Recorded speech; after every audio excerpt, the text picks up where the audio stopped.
Et bonjour, on est parti pour cette vidéo tant attendue, la vidéo des 10 000 abonnés que j'avais déjà annoncé depuis un moment. Et donc voilà, on est au meet-up avec plusieurs abonnés, les meilleurs sont là. Est-ce que vous êtes prêts à les voir? Et ils sont là. Bonjour. Ouais. Bonjour.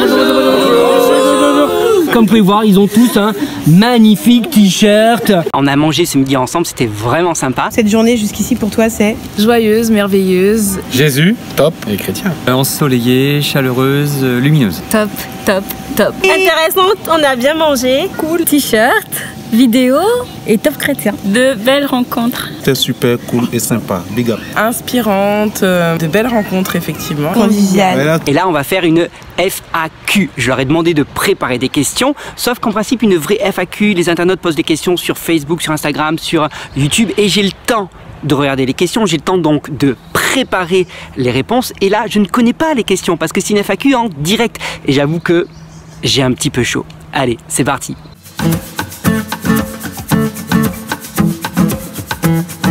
Eh bien, on est avec Tracy qui a sa première question. Oui, ça va? Tu vas bien? Merci, ça va, ça je peux répondre. Ça l'a facile, easy. Je vais bien, merci. Et toi? Ouais, ça va, merci. Super, Tracy nous vient de Lille. Lille. Franchement, venir jusqu'à Ozoir-la-Fay un samedi de Lille, respect. Voilà. Et du coup, est-ce que tu peux nous raconter l'histoire de la chaîne? Qu'est-ce qui t'a motivé à la créer? Alors comment m'est venue l'idée de créer une chaîne YouTube? Alors tout simplement, quoi, non il n'y a pas de tout simplement. En fait j'avais remarqué déjà depuis un moment qu'il y avait pas mal de youtubeurs effectivement dans le monde séculier, mais qu'il n'y avait pas de youtubeurs chrétiens. En fait moi j'avais essayé de pousser des jeunes en disant ouais tu sais quoi, tu devrais lancer une chaîne chrétienne, je te verrais bien youtubeur etc. Puis il y avait personne qui le faisait au final et personne ne se lançait. Et puis un jour il y a une petite voix dans ma tête, hashtag le Saint-Esprit, qui m'a dit et pourquoi pas toi? Non. Petit à petit, de fil en aiguille, je me suis dit bah ouais pourquoi pas moi effectivement, et je me suis lancé comme ça. Mais c'était vraiment pour répondre à ce besoin de me dire c'est dommage qu'il n'y ait pas de youtubeurs chrétiens qui apportent les valeurs et qui présentent les valeurs de la Bible. En fait tout simplement parce qu'il y avait beaucoup d'humoristes, beaucoup de choses et pas toujours des valeurs chrétiennes en raccord avec la Bible. Et je savais que les jeunes regardaient beaucoup YouTube. J'ai dit c'est dommage qu'ils aient pas du contenu sur YouTube qui puisse aussi les édifier et les faire grandir dans la foi. C'est de là que c'est venu. On a plus loin que Lille, ouais. On a la Belgique. Ouais. On aurait pu avoir le Luxembourg. On a failli avoir le Luxembourg, mais elle s'est désistée finalement. De Belgique carrément quoi. Il est venu le Belge.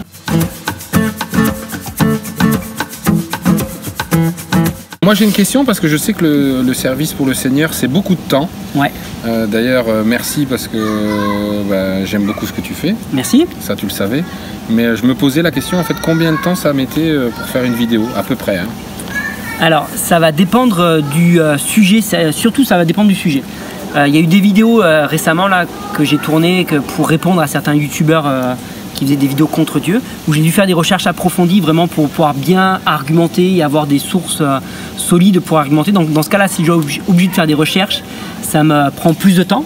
Après, quand ce sont des sujets qui se traitent directement sur la Bible, comme j'ai une assez bonne connaissance de la Bible, ça va plus vite à traiter en fait le sujet, parce que j'ai déjà soit réfléchi sur le sujet depuis longtemps, ou soit déjà fait un peu des prédications sur le sujet, donc j'ai déjà débroussaillé le sujet. Si je dois faire de la recherche, ça prend plus de temps parce que je dois lire beaucoup d'articles, notamment là sur les dernières vidéos que j'ai fait, j'ai dû lire beaucoup d'articles scientifiques. Je dois faire plein de recherches sur les arguments pour, les arguments contre, essayer de moi-même de faire ma propre, de digérer tout ça. Donc là, ça peut prendre plusieurs semaines. Parfois, le temps de la lecture, de la recherche, de digérer tout ça et après d'écrire mon scénario, donc ça peut prendre plusieurs semaines. De manière générale, ouais, ça me prend au moins 2 jours en fait. En moyenne, c'est minimum 2 jours quoi. Entre écrire le scénario, bien écrire, réfléchir sur le scénario, tourner la vidéo, monter la vidéo, et après, ça dépend si je veux faire beaucoup d'effets dans la vidéo, si je rajoute des personnages, si je rajoute des transitions, etc. Et en fait, pour 5 minutes de vidéo, ouais, c'est ça, c'est au moins 2 jours de travail. Gloria? Oui. Ça va? Ça va et toi? Ouais, cool.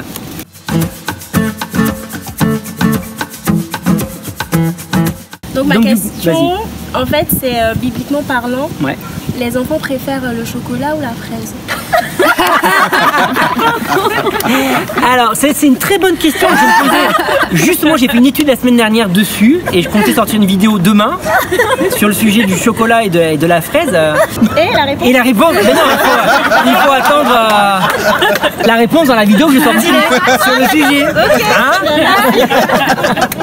Merci. Je suis avec Pierre Cossa, abonnez-vous à sa chaîne YouTube au passage aussi. Merci. Il me soutient, mais je le soutiens aussi. Il a sorti plusieurs clips super et des hommages à la femme d'ailleurs. Yes, pour, le dernier clip. Au mois de mars, donc sur YouTube, Pierre Cossa. Je vous mettrai également le lien dans la description. Mais tu as une question.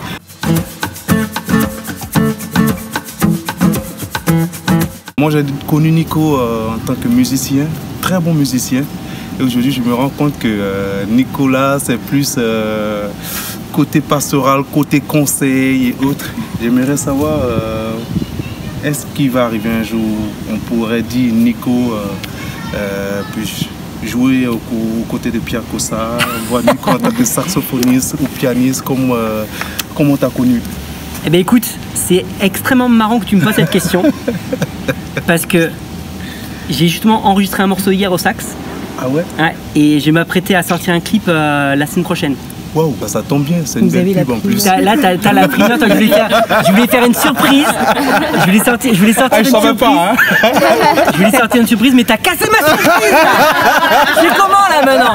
Il va falloir que je sorte ma vidéo de sax avant que je sorte ma vidéo. Avant que je sorte cette vidéo, sinon il n'y a plus de surprise. Du coup, j'ai repris le sax là. Et j'ai enregistré, effectivement, j'ai fait une cover d'un morceau. Du coup, je garde quand même la surprise de la cover, de quelle cover j'ai fait.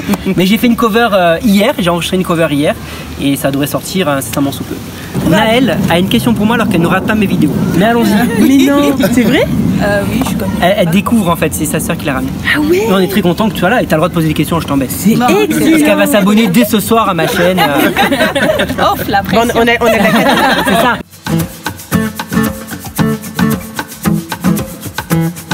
J'avais une question en fait, comment vous gérez les conflits dans le couple? Ah ah! Alors là, il faudrait que quelqu'un tienne la caméra et que ma femme me rejoigne quoi. apparition. Apparition? Ben en fait, nous on n'a jamais eu de conflit donc. Jamais. Non, je blague. On comprend pas ta question quand t'es vraiment que la bonne personne, il n'y a jamais. Je comprends pas ta question. Conflit dans le couple. Imaginons que le conflit porte sur un désaccord au fait par rapport à une décision à prendre. En général, bon, on exprime chacun nos points de vue, tu vois. Mais en général, ce qu'on fait, c'est que, on prie. Et en général, c'est le Seigneur qui tranche, tu vois. Donc voilà. Donc ça, c'est la réponse très très spirituelle. La réponse moins spirituelle. En fait, ce qui est quand même important, c'est que chacun puisse exprimer son avis de manière calme. Et oui, c'est important. Mais après, on n'est pas en mode comme ça, on fait pas ça. Mais exprimer son avis et sa position, son point de vue. Et voilà, après on prend la décision, on pèse les choses et puis on prend les décisions ensemble. Mais c'est vrai qu'on est quand même rarement dans un conflit. Moi, j'ai pas de souvenir qu'on était dans un conflit ouvert pendant plusieurs jours, par exemple. Ouais, en général, on règle la situation dans la journée, parce que la Bible a dit bien de ne pas se coucher sur sa colère. Ouais. Et on est de cet avis-là, évidemment, de l'avis biblique. Hein. Mais régler les choses dans la journée, c'est quand même mieux. Et il est arrivé des fois où on s'était pas encore mis d'accord, où la chose n'était pas encore réglée avant qu'on aille dormir. Et en général, Nicolas me poursuit la nuit, tu vois, pour qu'on ait la discussion, pour qu'on règle les choses, et c'est bien. Mais la discussion, c'est la clé. La discussion, pour éviter les frustrations, les choses et tout. Et on est très francs de manière générale.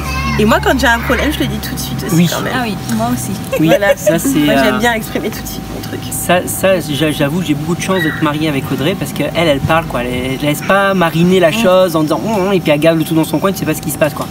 Et du coup, pour moi, c'est plus facile aussi du coup, de pouvoir régler le problème entre guillemets ou qu'on puisse régler le problème parce que en face, elle s'est exprimée quoi. Des conflits, c'est normal qu'il y en ait.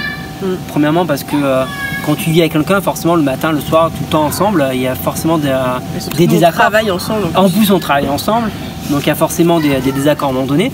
Donc le problème, c'est pas d'avoir des conflits, le problème, c'est quand tu ne règles pas le conflit. Le plus important, c'est pas de dire il faut absolument éviter le conflit.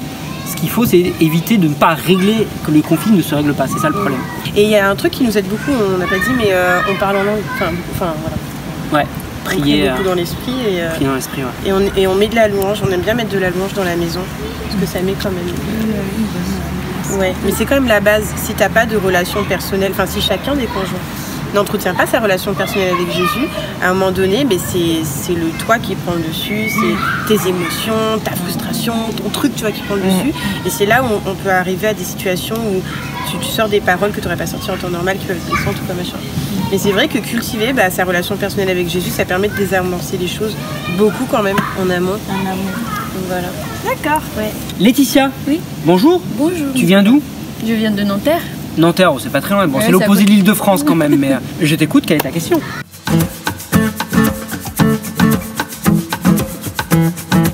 Bon, ma question est, pendant tout ce temps que tu as passé sur YouTube, aujourd'hui tu as 10 000 abonnés, tout ça, est-ce que tu es arrivé à te décourager par rapport aux vues, aux visites, etc., par rapport au fonctionnement de ta chaîne, etc. Est-ce que ça...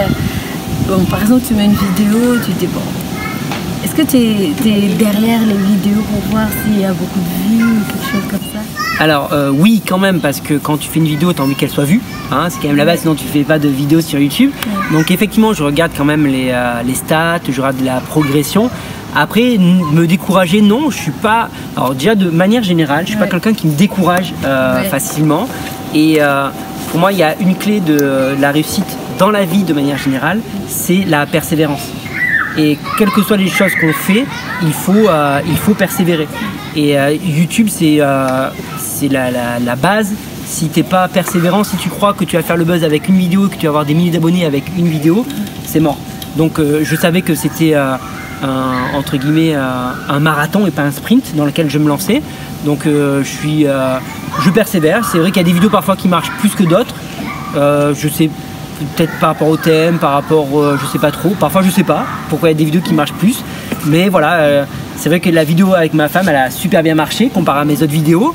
Et ça fait partie des vidéos de plus vues sur ma chaîne. Et puis il y a d'autres vidéos qui n'ont pas décollé. Mais bon, c'est pas grave. Je continue, je persévère. Et puis moi, ce qui m'encourage surtout, c'est le retour des gens. C'est pour ça que je demande aussi aux gens de laisser des commentaires. Parce que en fait, c'est ça qui nous permet d'être motivés.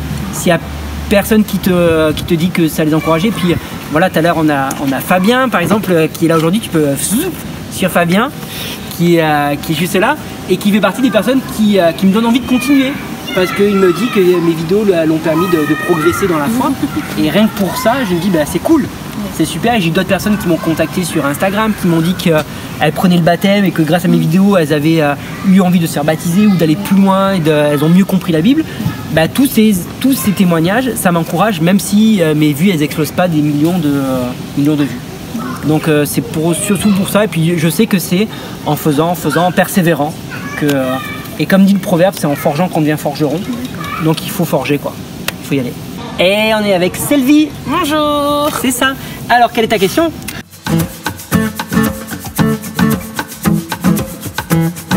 Alors moi j'ai une question d'ordre pratique. Ok, comment on fait des crêpes? Justement par... Non, ça je l'ai déjà eu. Je sais que vous êtes des gens très très occupés et que tu es quelqu'un qui a beaucoup de projets. Je suis sûre même qu'on n'a pas encore vu tous les projets que tu as venir. Enfin, tu ne nous as pas présentés. Et je voulais savoir en fait comment vous trouvez le temps et comment, quelle est votre routine, comment vous investissez pour déjà d'une part... parce que je connais aussi Audrey, donc je sais qu'elle aussi, elle est appelée au leadership, etc. Comment vous faites pour concilier en fait tout ça en fait, au niveau du temps, la gestion de la famille, etc. Et être au top sur tous les niveaux.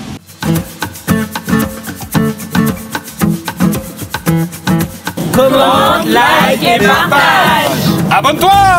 Allez maintenant, attends. Abonne-toi.